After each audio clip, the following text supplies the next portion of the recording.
everybody. Like it says in the description, transplanting seeds. What's your way? Guess what I'm doing today? I'm actually going to be transplanting some seed starts that I ended up doing with, that I ended up popping of, some Bruce Banner. And hey, Mary Larry, what's up? Hey, Mark, how you doing? I ended up getting some seeds from Indigenous Seeds, or one of the homies on Instagram, known as I'm using stuff. Hey, how are you doing? Anyway, I have some Bruce Banner and some candied bananas that I ended up starting. So what I'm going to do is I'm going to show you how I transplant everything. Some people have always ended up asking me, like, hey, Schnuppies.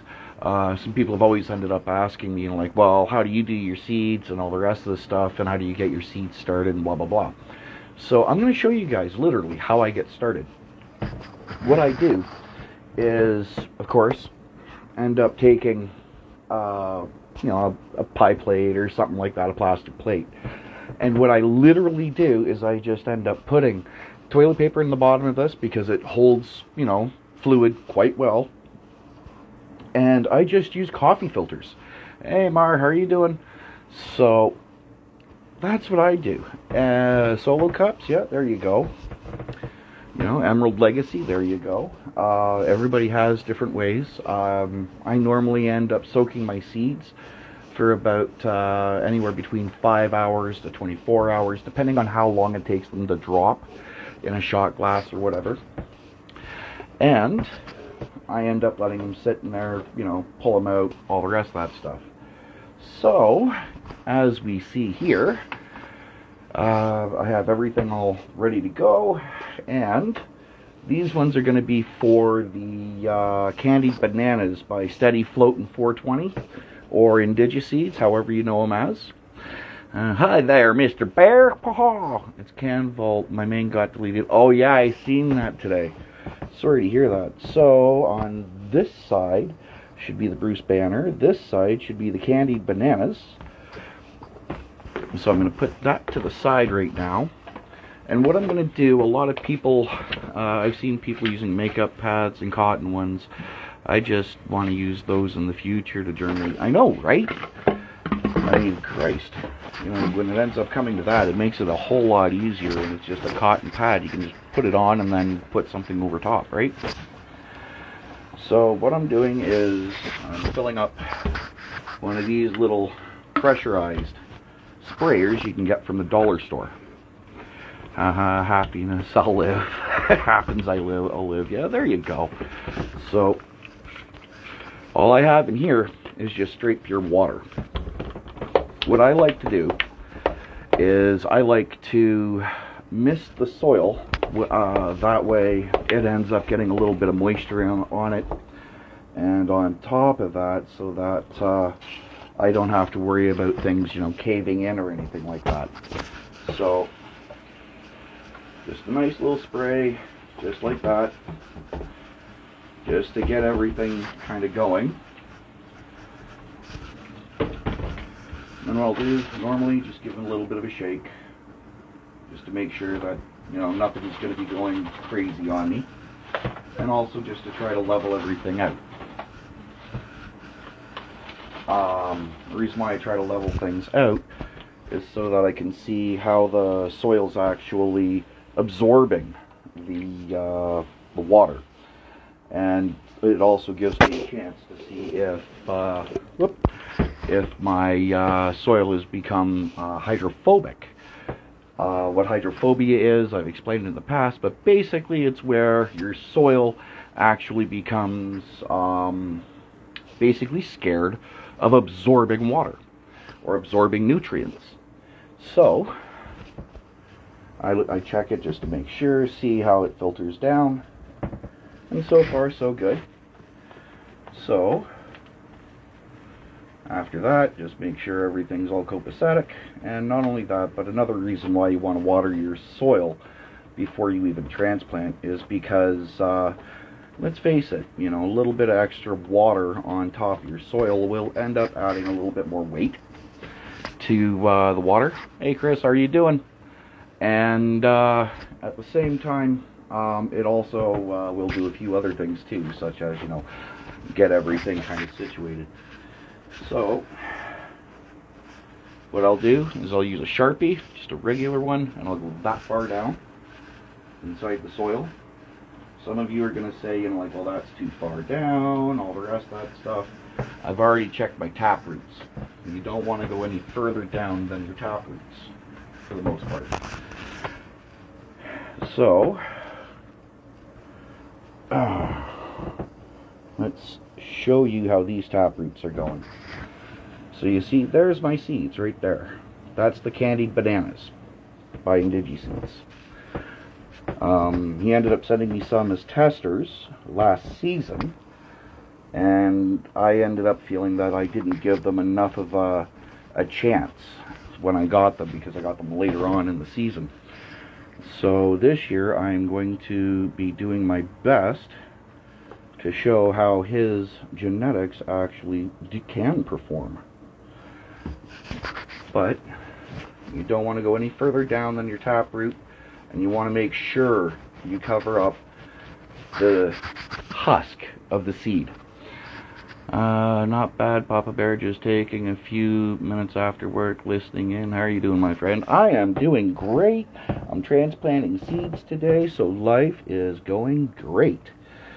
I will admit, I do like his candied bananas, Steady Floating's candied bananas, because as much as you guys are going to make fun of me, I like fruity strains. I don't care. Everybody has their preference. That happens to be mine. Oh, we have a little curlicue here. So, let's try to get that down there like that. Whoop. Ran away on me. And then just cover them up like that. So there's the candied bananas. Now, we're going to get started on the next 4. The next 4, are going to be a strain you guys probably haven't seen grow in a little while. But these ones are actually photo periods. Hey, Church of Peterborough, how are you doing, brother? Bad to the point. What's up? What's... Just a second, let me catch up, everybody. Awesome, glad to hear that. Hey, I like sweet and fruity strains too. Nice. But this strain I'm planting, or that I'm going to be getting ready here, is Bruce Banner. I'll have to admit, the last time I grew Bruce Banner, it was an auto. I didn't do very well on it, but I will admit, I loved it. Hey, Jason, how you doing, brother? When he comes in here,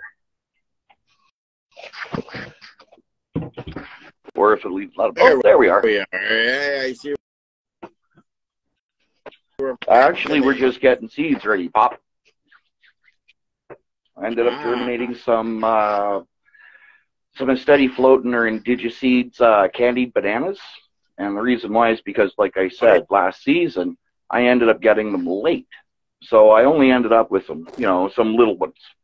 This time, what I want to do is I actually want to show what his strain can do and actually grow it out for him.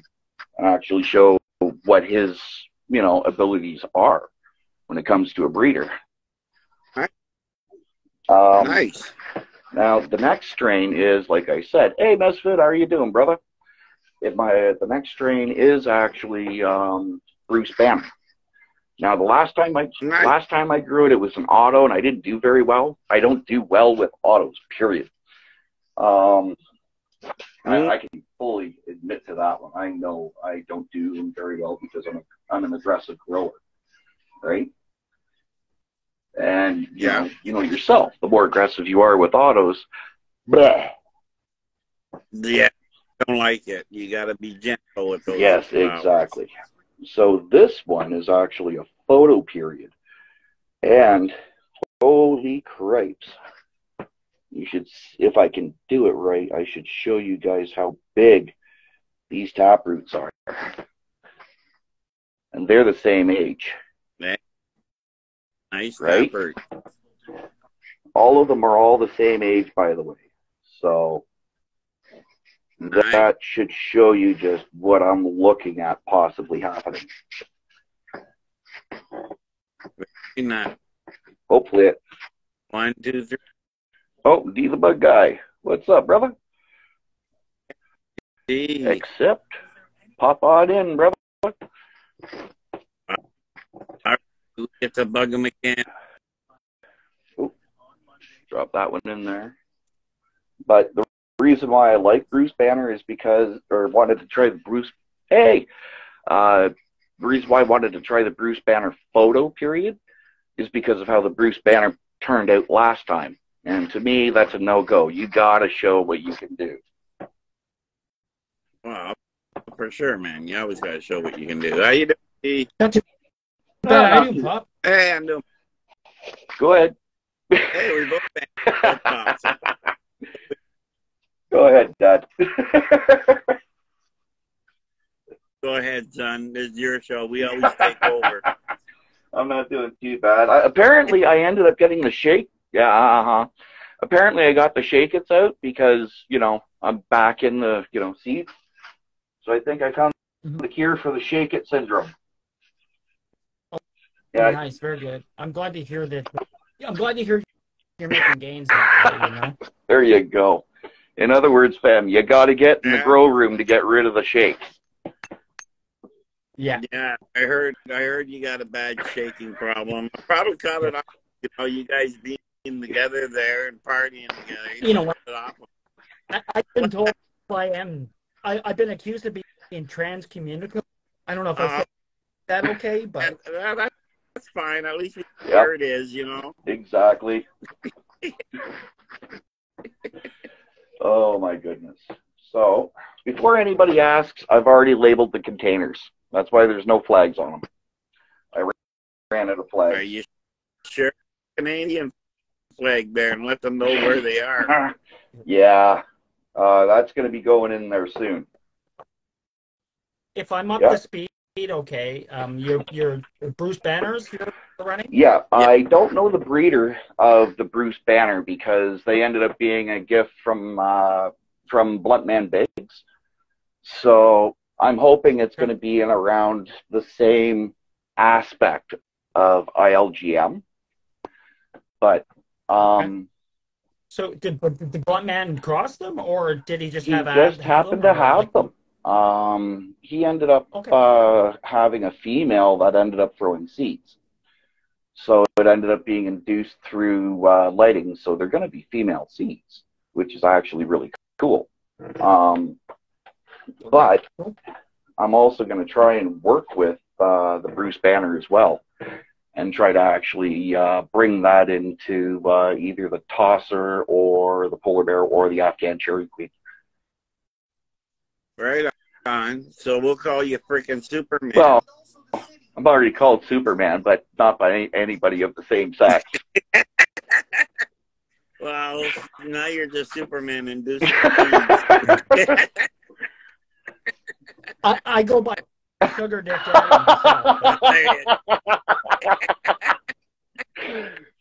Sugar Dick Daddy. Well, at least. And this.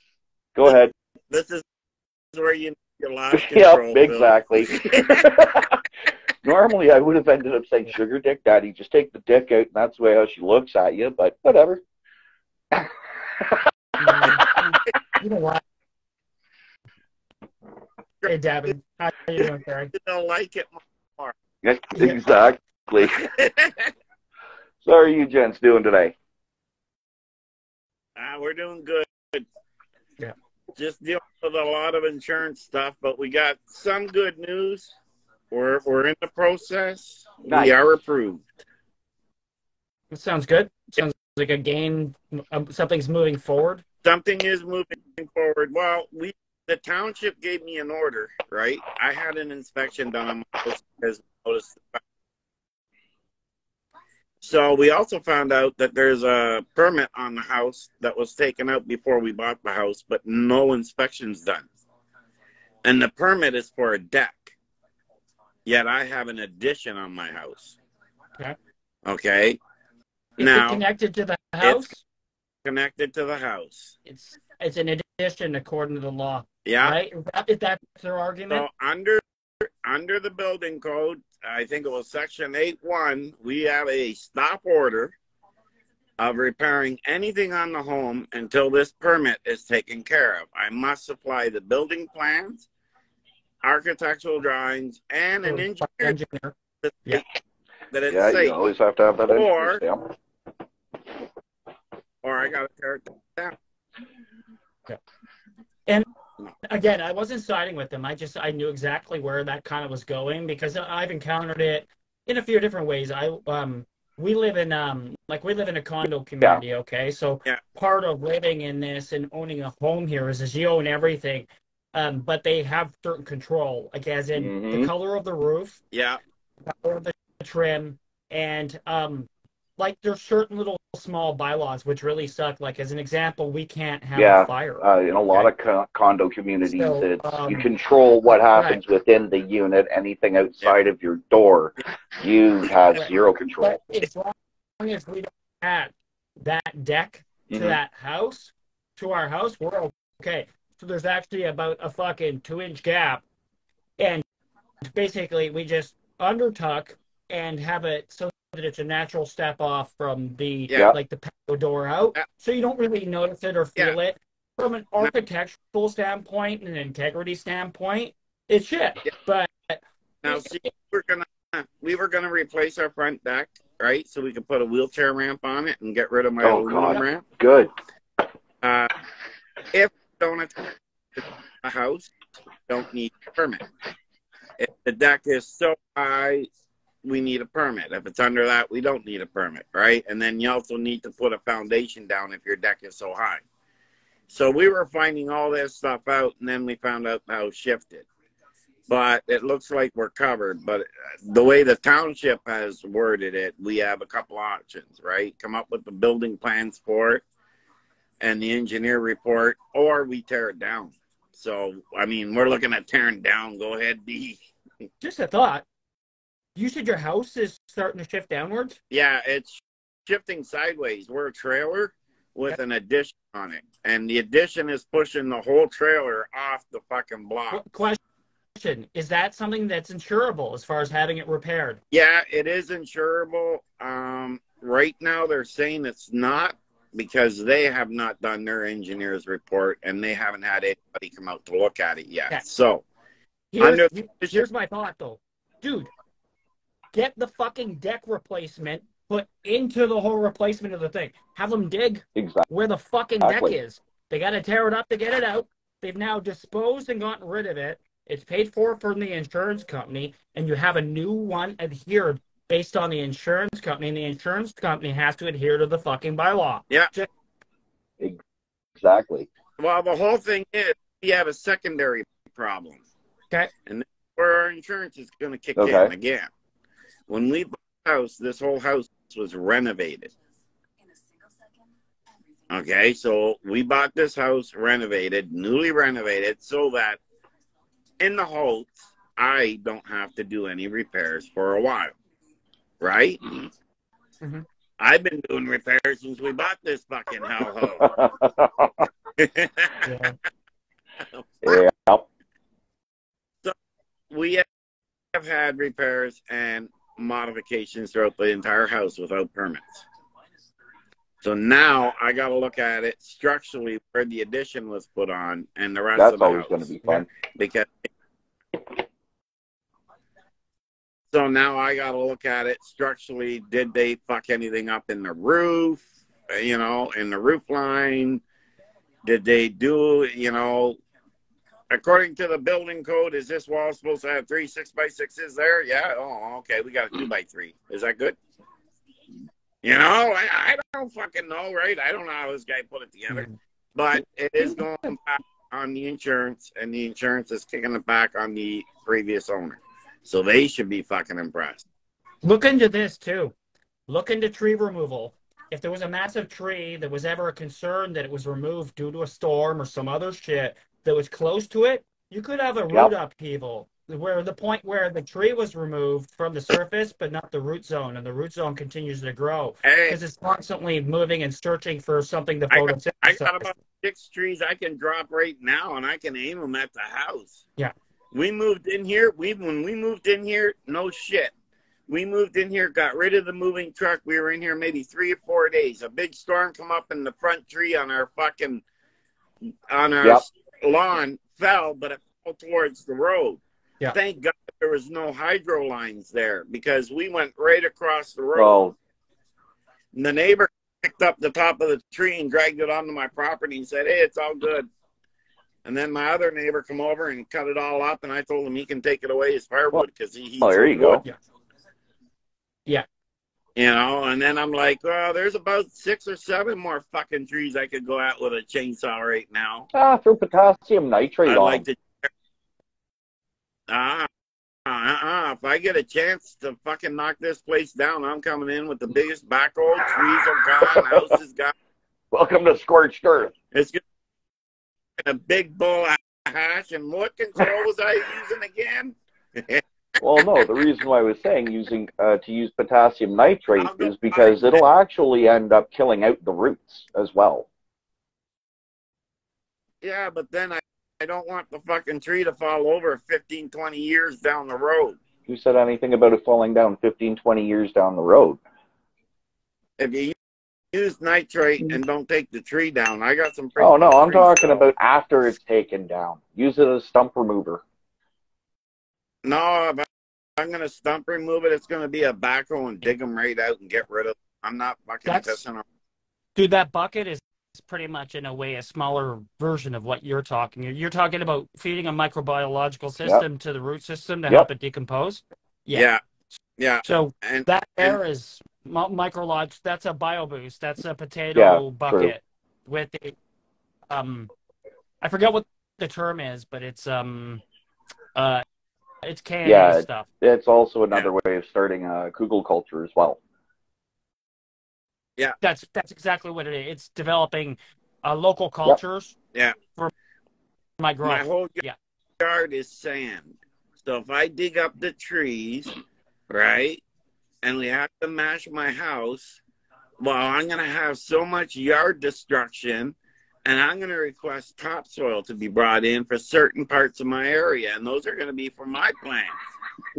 The hell? Yeah, bring in the blackest stuff you can find. I want it to come from Holland Landing. I will go down. They're likely to bring in rocks before they bring in soil. Go down to Holland Marsh. I'll take a dump truck and we'll go to the Holland Marsh. It may be a few loads, but I got some areas I can stop in and go to sleep.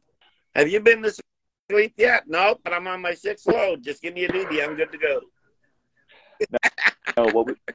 You know what? Good luck getting anything out of the Holland Marsh. That's a world protected site by UNESCO. I know. I used to work down there. I used to. We used to grow potatoes and onions. Oh, that's and 3/4 of Holland Landing right there. The Holland Marsh. That's 3/4 of it. Potatoes, onions, and carrots. Yeah, but you ever see an underground carrot fire or Oh, a yeah. white one? Oh, fuck, that's fun, man. You're turning that up with pitchforks and shovels and spraying water down, and then you're spraying it in your boots because your feet are getting so hot. Yeah. It's like, woo! Yeah, a lot of ocean-born, not ocean-born, but like lake and river-born fish that migrate and make their way to the ocean start there. Yep. So it's actually been protected for 15 or 20 years or something now for that reason, and it's such a beautiful piece of earth. Like if you're American, just picture like potato country Idaho. It's kind of like that. Yeah, scale. but black earth everywhere where you can see. Yeah, you can smell it. Yeah, now hear me about. Sorry, go on, Papa. Up and down the Holland River in a boat with a big doobie in his mouth. There's no rules on rivers. There's only rules that obey them on open waters, which is the lakes. Once you hit a river, unless it's buoyed, there is no rules, and Holland River has no buoys. No, it's not deep enough or anything like that. It's like it can barely support a walk. You can barely rubber dinghy half the sections there. All I was going to say is, yeah, you can do it as long as you have rain boots. Yeah. You know what? I love now I've never followed the river Yep. up on the river, okay, but I know the area. I lived in Innisfil for some time and whatnot, so I'm very familiar with the area. And what I was gonna say is like those riverways. I love like when you get to certain sections out and you're like off of Yonge Street, like out Newmarket Way and whatnot. When you're at that end of it, you'll see like giant shale walls where, like, you know what, and I don't know if like I don't know the history, but I gotta think that like there's this part of me, like I'm a history buff, so I always think, wow, I bet you that was a massive waterway at one point, and then this fucking thought of like this massive trade ship coming down that river at some point when it was a much larger waterway. Yeah. Like the possibilities of, or even on a smaller basis, like just voyageurs and their fucking kayaks and canoes making their ways, fur trading and shit. But like Upper Canada stuff, you know? Yeah, exactly. I always look, but Innisfil, I like Innisfil, but now Doug Ford might be taking away a big chunk of it. God, I hope not, because one of my favorite fishing spots is right in between Bradford and Newmarket, just off of Yonge Street there. Yeah, well, there's just off like Yonge for Newmarket, and then you can go down to River More. Yeah. So, but if he's going to take away that greenway there in Toronto, and they're going to build on all that, we're going to lose all that. All our favorite fishing spots, all the area I grew up in. Are you talking about the 407 and the highway? Don't blame Doug Ford. That started fucking 30 years ago when they started building the 407. 30 years ago, but with all the protected land that he's going to take away now. It's not just him. It's also... I'm not defending him, but it's not him. Dude, that plan was all the literature and all the billboards were on the 404 DDP the whole time that I lived up there. Like, this isn't anything new. Like, this is long before Doug Ford. Doug Ford was still fucking jerking his brother off when this shit was happening. Yeah, but it was also what's his name? His brother was slanging crack when they came together. You know, like. But no, there was also it was also because of. I'm anti-government too, but I don't know. I think that it's important to kind of note that this has been in since the 407 started, and that's to increase tourism and all these other things too. I know the plan's been there for a while, but when you look at how his friends are buying up the land and for future development, it kind of makes you want to be sick. Sure. But that's public information. Yeah. Like, you and I could have bought it. It's just him and his buddies knew to do it. And that's front knowledge. And I think it's still illegal in Canada. Yeah, it is kind of. You're right, though. He's in a position to influence the timing of certain things and stuff. So there's elements without question, Papa. Like, forgive me for my side of things. I don't mean to seem like in a way I very much agree with what you're saying. It's just I think that there's just little things that are maybe the root cause or whatever. But I agree. Well, I agree with. I agree with you that it was long before Doug Ford, but also look at how Kathleen Wynne ended up running Ontario before Doug Ford decided he was going to jump on his brother's coattails. Kathleen Wynne was trying to privatize absolutely everything she could and remove barriers from not having it privatized. Also, but Kathleen Wynne was handed the government. She never won anything. So that's a classic case of a politician just trying to show up in a book. But if you're privatization there, Papa Bear dies, you got to talk about when Brian Looney privatized Airbus. And instead of satellites, we got one big googly eye on an A320 that flies around every once in a while if we got gas and parts for it.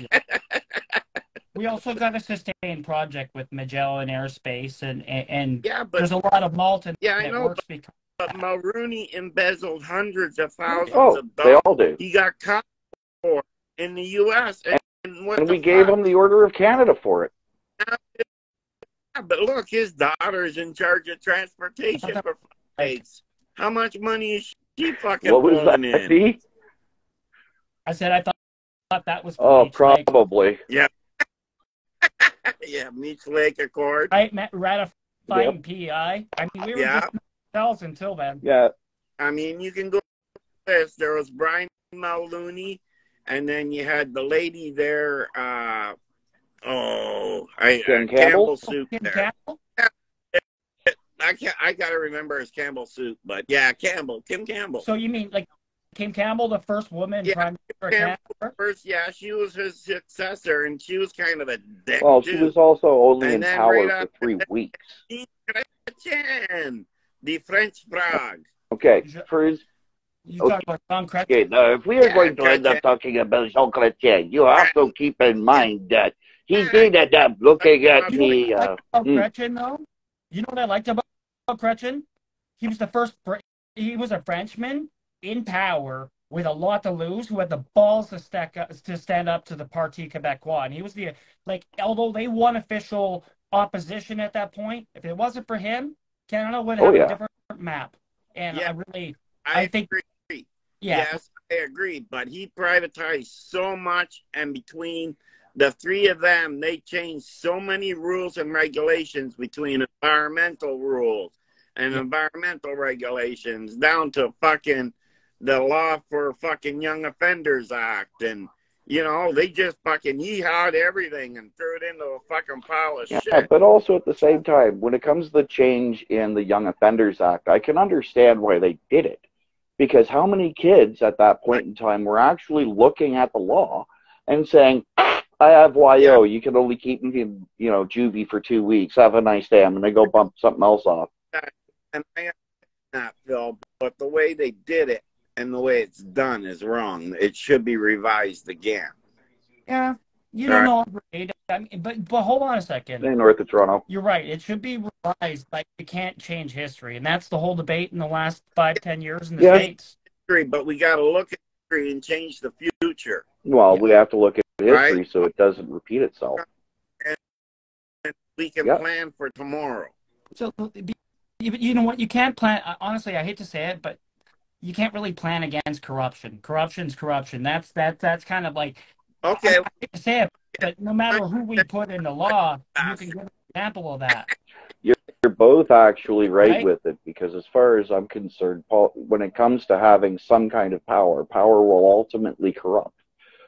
And corruption will always end up leading to personal gain in that aspect, regardless of what happens and how it happens. That's right. And I think that they all started with the right intentions, too. I mean, I'm going to go back a little bit. And Papa, you'll really love this. And anybody listening who may not know this, here's some little stuff. You know, if it wasn't for fucking the first Trudeau, okay? Yeah, Pierre Trudeau wouldn't have our freaking rights. We wouldn't have a lot of things. We wouldn't have our constitutional rights. You're right. He reconfederalized our constitutional right just to re-amend ourselves and separate us from sovereignty. Pierre Trudeau, he changed a lot, and he set the footwork for Canada. Canada. He was very pivotal in the actual national anthem and the way it's written today. The fact that it was translated and reflected French language as well is because of that. But here's something I think we can all get behind as Canadians. Without him, no Hockey Canada. Hockey Canada was created by Pierre Elliott Trudeau because we couldn't let those commies win that hockey game. That's fucking without Pierre Elliott Trudeau, we would not have hockey. Yeah. Okay, I can keep going. So like Brian Mulroney, I already said, he re-amended our constitution by inclusion, to make sure that Quebec had a right to distinction, by ensuring that PEI joined the party by separating things. Now Harper, people hated Harper, but you know what he did, and you'll love this. You guys both will. Is this he started the process to bridge that gap between Canada First people and okay. So he gave them a seat at the table. He recognized their governments. He allowed them to Yep. independently things. He amended things to make sure that they had a chance to govern themselves and recreate the identity that was stolen from you Yep. for Exactly. decades. He opened the box. Exactly. He did it. So, like, as much as I could say completely negatives about all Yep. those people, They do it have. all Go ahead. started with. No, I'm done. I'm done. I Oh, realize no, I no, no, rambled no, on, and no, I'm no. sorry, but If I was gonna get That's upset, I would have ended up telling you. You know that. But no, you're right. You know, as much as you can say negative against, you know, insert politician here, there are positives that they've done. Like, yeah, okay, Pierre Elliott Trudeau, he ended up re-amending the Constitution of Canada. He ended up reworking the Treaty of 1982. Ended up, you know, recognizing Quebec as, you know, its own little distinct thing, and, you know, natives as, you know, our own little distinct thing. But at the same time, you have to remember, you know, Trudeau Sr. also knew that the residential schools were going on and pulling all that crap too. So you have to really think about it. Was he doing it to end up giving people the rights back? Or was he trying to do it to, you know, sweep it under the carpet so that the next generation can deal with it instead of him? amazing point. Amazing point. I think exactly what you said. So ultimately, when you sit down and you look at it, you have. Though they're handed the job. So whatever shit is on the plate that you find in the job, you got to deal with, or you find a way to sweep it under the fucking rug, sweeten the deal, and fucking off Yeah, to you the see, next and that's guy. the problem. Instead of actually standing there and doing something about it at the point in time which it needed to be done, instead of umpteen years later, decades later, and actually looking into what actually happened, such as, you know, as the Americans would say, Black George Bush Jr., you know, but in this case, you know, Trudeau Jr., ended up deciding to look into it and actually say, okay, fine, let's find where all of them are. Yeah. I know, and I give him credit for that, because I'll tell you, the numbers went way above COVID numbers, I'll tell you. Yeah. I you know what? I'm not pro Ford, but I commend him in some degrees as to he showed more leadership through that than I figured he had, and that's all I'm really saying. You know, like I'm not saying he's a great guy or that he did all these great things. I'm just saying is he did a better job than a lot of other people, I think. And well, he did stand there and end up government kind of people. Yeah. Well, looking back at how Doug Ford ended up doing the whole leadership during the pandemic lockdowns, he literally stood there and said, really, Trump's going to do that? Well, we got you, Mr. Prime Minister. Don't worry. You know, he was actually one of the first ones to tell the U.S. to go shove it. Yeah. But he was also one of the first ones to come up with a plan for all the stickers that the government needed with his own business that went from, like, say, a value of $3 million to over 50. I'm not saying that there wasn't any possible, you know, type of, you know, oh, gee, that's a coinky-dink kind of thing happening. I'm just saying that at least he did end up standing there, and he ended up saying, okay, you know what, we'll just take Molson, we'll end up switching it over, retrofit everything, and we'll start making hand sanitizer and masks. So at least there's a good spot in there. But at the same time, you know, he was also gallivanting around and is... Yeah. But you got to look at the federal government, because the federal government usually has a stockpile of masks and supplies federally for the military, strategically all across Canada. The problem is when we needed them, they were all expired. So, go ahead.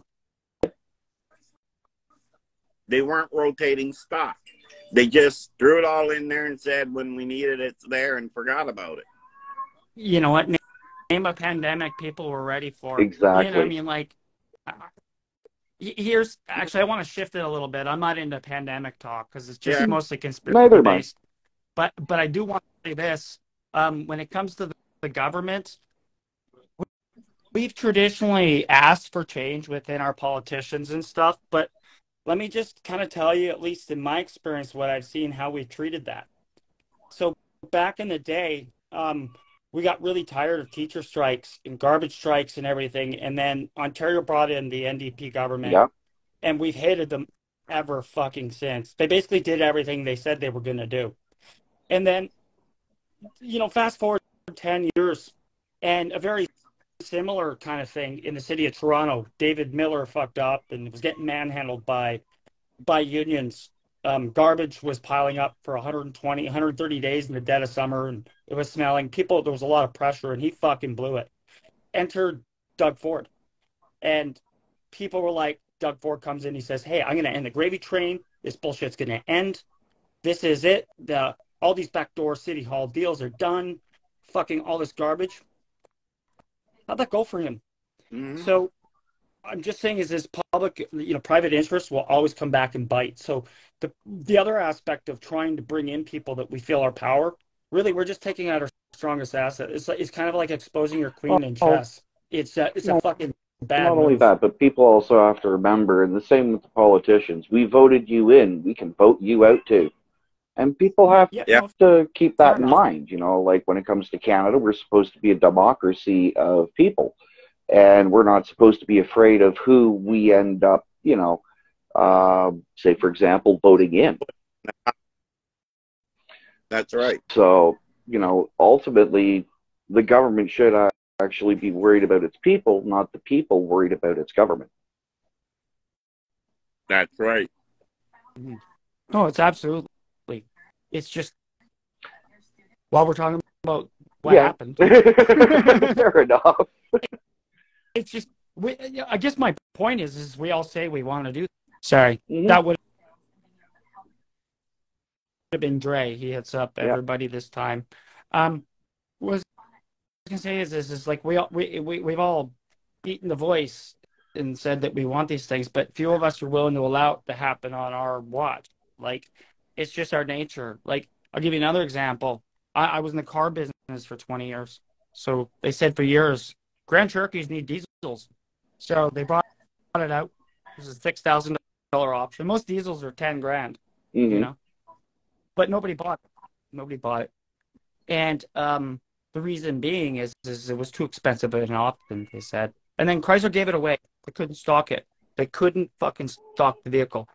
So it just reminded me of how we're willing to do things, but we're not willing to pay for them. Mm-hmm. So until we're willing to actually pay a price, until we can repeat and allow people to do the things that they say they're going to do that we agree with, allow them to finish their terms and see it through a second time without some other government stepping in and squashing all their work, setting their own plan, then begging to be reelected so they can finally get to what they said they were going to do, we're going to be stuck in it's the same vicious circle. It's always going to be the same vicious circle because the person that you're voting in is inheriting the last guy's bullshit. Period. So ultimately, that's what people should think about: is who can actually clean it up and take it forward, versus who's just going to scrap everything and redo it. Yeah. And that scrap everything to redo, everybody bitches about how much money was, because the first guy could have spent $1 million to stop, and then now you just scrapped it, like they were doing with the power plants in Toronto, the gas-fired power plants. They scrapped it, and then same with the wires going to the Native Reserve. The Natives said, "Nope, you're not building that here, but we got to pay for it."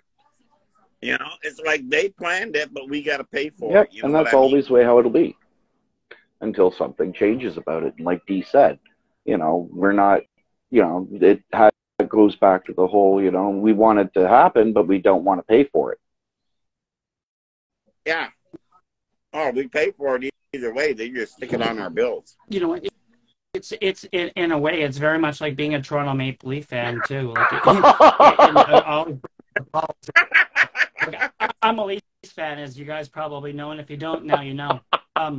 The thing about the Leafs is is Brandon Shanahan said it a long time ago, and I always respected him about this. Is when they brought him in, he's like, hey, it's gonna hurt. Like, you're not gonna like me for a long time, and some of the moves you may question, but you really have to be able to be willing to stick to the plan and see things through.